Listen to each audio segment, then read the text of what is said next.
Okay, it's April 13th. Booty Butt decided to show up. Sapphire Butt decided to show up. We are on the Hoist medium off-road truck build. So, I did a video earlier and I screwed it up. I paused it and then answered a text. So, let's start over again. We'll just work from front to back this time. I ain't gotta go for a walk. So, I had ordered the lift kit for this truck a minute ago. Knew I wanted to put a Dana 60 in it. Actually, I need a visual aid real quick. Hang on a second. Let me see if I can get to a visual aid. We have a box full of rough country goodies. The drop, Panhard bar bracket. The new leaf bolts. Drop Pitman arm. 2 or 4 new shocks. Text message. So, anyway. Oh, Jesus.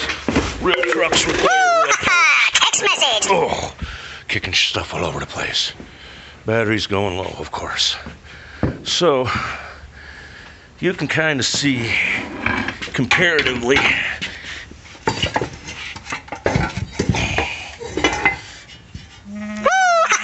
text message. that guy is 1 ton proper. That is Dana 50 slash 3/4 ton and light stuff. So that's one reason we're jumping up. And so we had the twin I-beam stuff. Not bad, but not really good. Give you an idea of difference in springs. But you got to remember, and actually those are pretty good for factory Ford. Usually they're bent backwards. So anyway, we're getting a solid 4 inches of lift. We still have to switch out slash pull those 2 brackets, being hi booty butt, being this one and then that one. And I'm curious, I think I thought it before, if the Panhard bar wouldn't work here, but I gotta lower it so it stays on the right level. So anyway, other than booty being in the way, watch out booty butt. The kit comes with a bunch of stuff. Drop Pitman arm.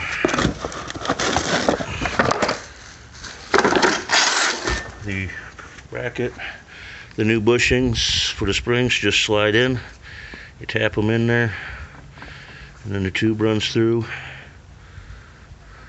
Nothing really too complicated. So that's that. A lot of times I get lucky and don't have to change the calipers. This time I do. She's got different calipers than the donor diff. Okay, so aside from trimming the front winch mount off, because while I love this big monster,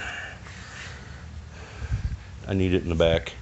I need my front end, my approach angle tightened up. And that's weird. Even the dogs thought they heard something. So that one is actually going to come back here and go in the middle.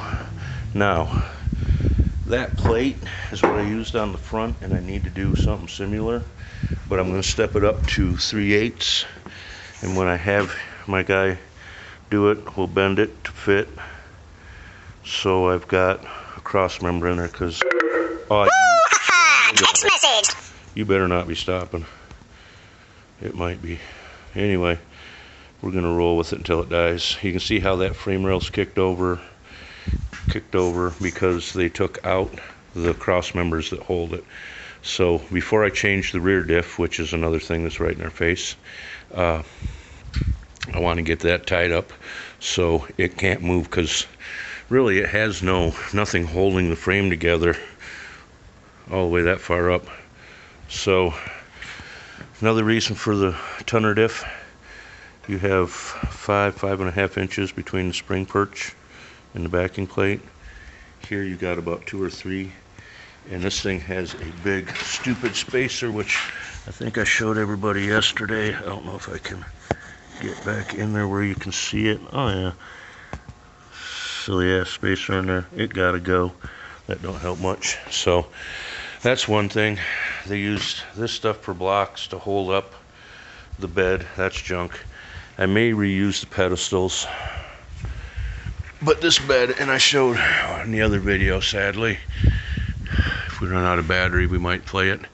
This is about 34 inches, which is cabin chassis. This frame is about 38. So aside from needing to take a piece out of here so I can build a cross structure heavier, we're going to add something to it to hold the box. Not that the box needs a whole lot of support, it just sits there. But it does take some pressure because, and we have to also make a cross support for that part. Before, they had it bolted through the bottom of the bed up in here with no cross support. That's no good. Those were the back supports, and if you're looking at them, you can kind of tell when they broke, they just folded over sideways and scooted the bed sideways, which was another issue.